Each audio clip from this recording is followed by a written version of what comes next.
Oi, amados, tudo bem? Deus os abençoe. Então, vamos continuar com o nosso estudo, certo? Lembrando que nós estamos na quarta-feira, beleza?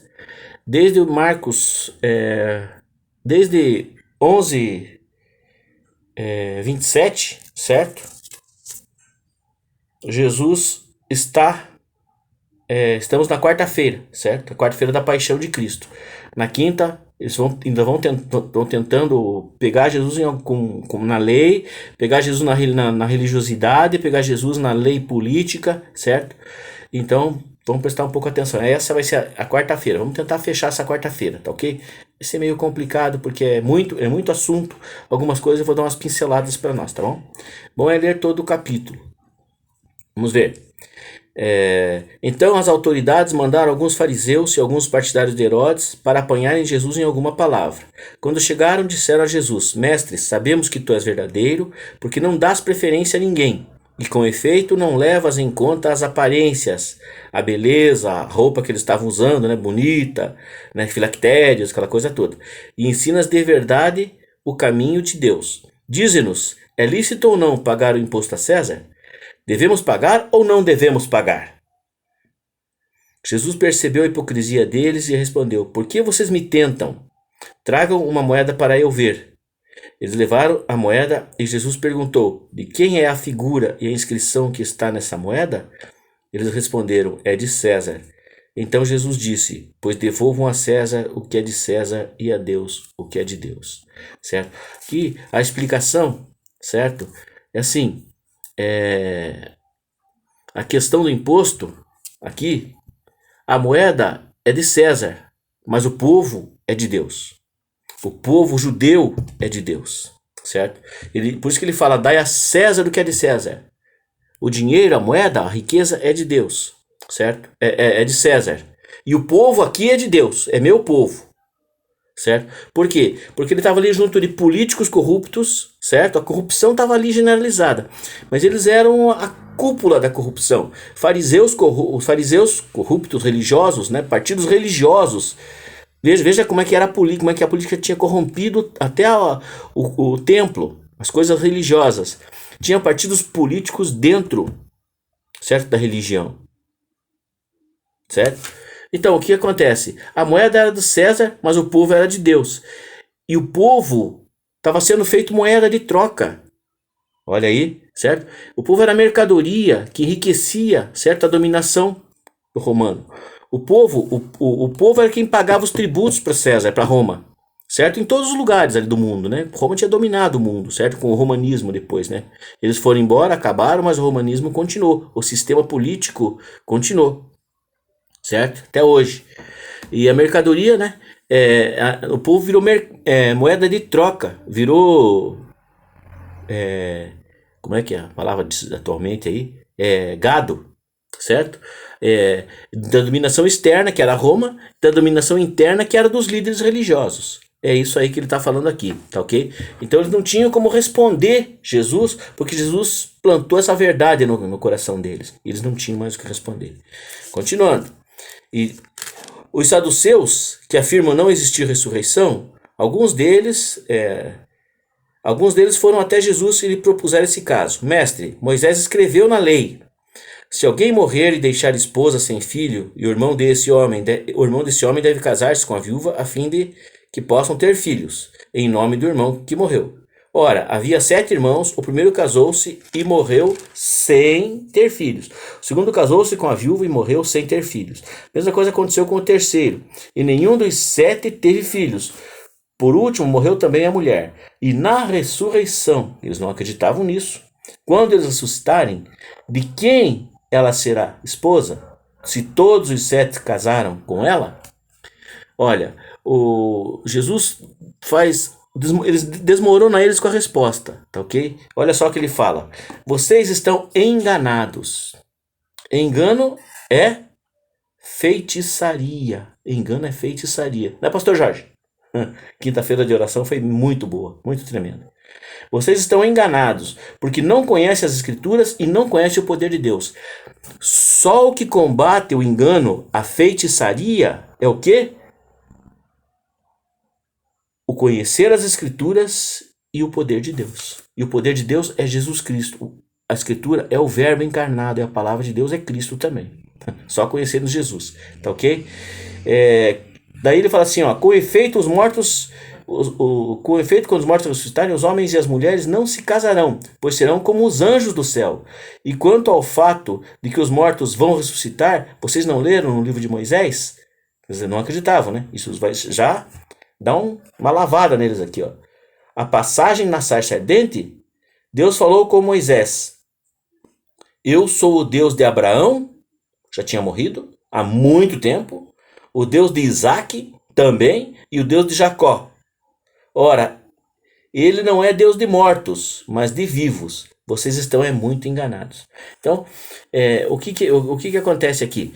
Ele desmorona essa resposta, com essa resposta, e Deus, e o que acontece aqui? Ele mostra que Deus não é comprometido com mortos. Alô? Não é comprometido com quem não é crente, quem não aceita Jesus, certo? Os outros que não creem em Deus, não creem em Jesus Cristo como único e suficiente Salvador, é a misericórdia de Deus que os mantém em pé, certo? Então, Deus é Deus comprometido com vida, certo? Ele não criou ninguém para a morte, mas ele criou todos nós para uma aliança com Cristo. É isso que eu escrevi aqui, estou copiandinho hoje. Ok? Então, o que é importante a gente entender? Deus, certo? Ele está comprometido com a vida. Ele é tão comprometido com a vida, que ele colocou Jesus Cristo como mediador. Olha a ponte lá atrás, certo? Como elo de ligação, o sangue, o pacto de sangue. Deus fez um pacto de sangue conosco no sangue do Filho dele. Ok? Vamos para frente. Isso aqui é tremendo, tá? Olha só. O centro da vida. Um doutor da lei, olha só, que estava ali no meio, ouviu a discussão e vendo tudo isso dentro do templo, um dia inteirinho, uma quarta-feira inteira no templo, Jesus limpando o templo de novo. Ele não só limpou o templo de vendilhões ali, de não judeus ali, o que ele fez? Ele pegou e fez o quê? Olha só, ele continuou limpando daquela doutrina falsa, daquelas velharias, ele estava limpando o templo. A gente não percebe isso, mas deu para perceber agora. Um doutor da lei estava ali, ouviu a discussão e vendo Jesus tinha respondido bem. Olha só, quando a gente entende que Deus é sábio, que Jesus é sábio, e se você for um pouco sábio, você vai atrás da sabedoria. Isso que é tremendo. Aproximou-se e perguntou: Mestre, qual é o primeiro dos mandamentos? Jesus respondeu: o primeiro mandamento é este: ouça, ó Israel, o Senhor é o nosso Deus, o único Senhor. E ame o Senhor seu Deus com todo o teu coração, com toda a sua alma, com todo o seu entendimento e com toda a sua força. E o segundo mandamento é este: ame ao seu próximo como a si mesmo. Não existe outro mandamento mais importante do que esses dois. E o doutor da lei disse: muito bem, mestre. Como disseste, ele é verdadeiro, único e não existe outro além dele. E amá-lo de todo o coração, de toda a mente e com toda a força, e amar o próximo como a si mesmo é melhor do que todos os holocaustos, sacrifícios. Jesus viu que o doutor da lei tinha respondido com inteligência. Olha, o Senhor gosta de gente inteligente na palavra, gente que conhece a palavra. Olha só, por mais ignorantes que a gente esteja, não entende direito, certo? Você não está longe do reino de Deus. Então quer dizer, a palavra, o conhecimento da palavra e um conhecimento e uma busca no Senhor Jesus atrai o reino de Deus para você. Você é atraído para o reino de Deus.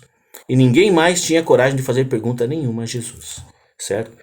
Então Jesus estava ainda ensinando no templo e dizendo: como é que os doutores da lei... Agora Jesus que pergunta, não esperou que ninguém perguntasse. Como é que os doutores da lei falam que o Messias... Jesus ensinava no templo dizendo: como é que os doutores da lei falam que o Messias é filho de Davi? Se o próprio Davi, movido pelo Espírito Santo, falou: o Senhor disse ao meu Senhor: sente-se à minha direita, até que eu ponha seus inimigos debaixo dos seus pés. Portanto, o próprio Davi chamava o Messias de Senhor. Como é que ele pode então ser seu filho? E uma grande multidão o escutava com gosto. Essa é forte, né? Por quê? Porque ele deu uma resposta ali que mostrou que tudo começava nele. Que antes de Davi, ele já era rei. Ele era o verdadeiro rei. Mas o povo rejeitou o reinado de Deus, o reinado do Cristo, e fez o quê? Queria um rei parecido com o rei que tinha ao redor, um rei do mundo ao redor deles ali. Eles olhavam para o mundo, não olharam, certo, para Deus. Você está entendendo? Então eles pediram um rei para o profeta Samuel.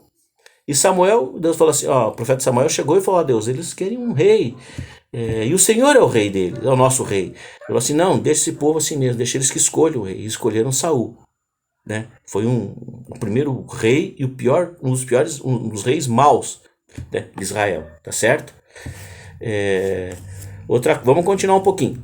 E ele continuava ensinando, tenham cuidado com os doutores da lei. Eles gostam de andar com roupas compridas, de ser cumprimentados nas praças públicas. Olha os fariseus aqui, saduceus, gostam dos primeiros lugares nas sinagogas, primeiros bancos, né? Lugares de honra nos banquetes. No entanto, exploram as viúvas, olha, presta atenção, exploram as viúvas e roubam suas casas, e para disfarçar, fazem longas orações. Por isso, eles vão receber uma condenação mais severa. Olha só. Ele fala um monte de coisa aqui, tá finalizando o tempo dele no templo, e ele diz assim, ó, ele fala, os religiosos aqui de dentro exploram as viúvas, certo? Estão explorando as viúvas. Ele fala aqui, dizendo que a viúva, né? As viúvas eram depredadas, eram, né? Eles deixavam na miséria e diziam que era coisa de religião, que era oferta, que era isso, que era aquilo. Então o que acontece? Ele continua aqui, ó. E Jesus estava sentado diante do tesouro do templo e olhava a multidão que depositava moedas no tesouro. Muitos ricos depositavam muito dinheiro. Então chegou uma viúva pobre, viúva de novo, olha só, e depositou 2 pequenas moedas que valiam uns poucos centavos. Então Jesus chamou os discípulos e disse, eu garanto a vocês, essa viúva pobre depositou mais do que todos os outros que depositaram moedas no tesouro, porque todos depositaram o que estava sobrando para eles, mas a viúva, na sua pobreza, depositou tudo o que tinha, tudo o que possuía para viver. A oferta da viúva pobre, como a gente sempre usa isso muito na hora da oferta, em leitura de oferta, né? Olha só, a oferta da viúva pobre foi a única coisa boa que Jesus viu em toda Jerusalém e dentro do templo. Vocês estão vendo aí? Jesus foi tentado, Jesus foi massacrado, tentaram fazer de tudo para pegar ele. E antes dele sair do templo, no finalzinho ali, o que ele faz? Ele pega e vê a oferta da viúva. Depois de ele falar da viúva, ele vê a oferta da viúva e fala assim, ó, essa oferta é a melhor de todas, certo? A única coisa que a viúva foi a única coisa que Jesus viu dentro do templo e dentro de Jerusalém naquela semana. Ainda que roubada, né, pelos doutores da lei, ainda que vilipendiada por todo mundo, humilhada, ela é viúva. A viúva não tinha aposentadoria, né? Ela continuava ofertando. Olha só, mesmo sendo roubada, ela estava sendo roubada, tá certo? Pelos doutores da lei. O que ela fazia? Ela continuava ofertando. Pessoal, a gente vê muita gente falando assim, eu não dou dízimo, eu não vou dar meu dízimo, não vou dar minha oferta na igreja, eu vou dar para uma ação social, vou fazer ação social, eu vou dar para um pobrezinho no sinaleiro, vou ajudar lá, né, algumas instituições de caridade. Olha o que essa viúva fez. Por mais que ela estivesse entregando tudo, ela sabia o que ia acontecer. Ela tinha uma fé. Isso é tremendo. É absolutamente tremendo. Isso é ensino pra gente aprender. Não ir atrás de história de internet, atrás de história de gente que talvez não tenha nunca pisado na igreja e ouviu falar que um dizimista, alguma coisa, fica metendo malho. Tem que tomar cuidado. Tem que fazer que nem essa viúva. Certo? E lá, dá tua oferta. Jesus olha o teu gesto. Amém? Querido, fica com Deus. Semana que vem, capítulo 13. Deus te abençoe muito, grandemente. Que o Espírito Santo esteja nos ensinando essa palavra essa semana. Fica com Deus. Tchau.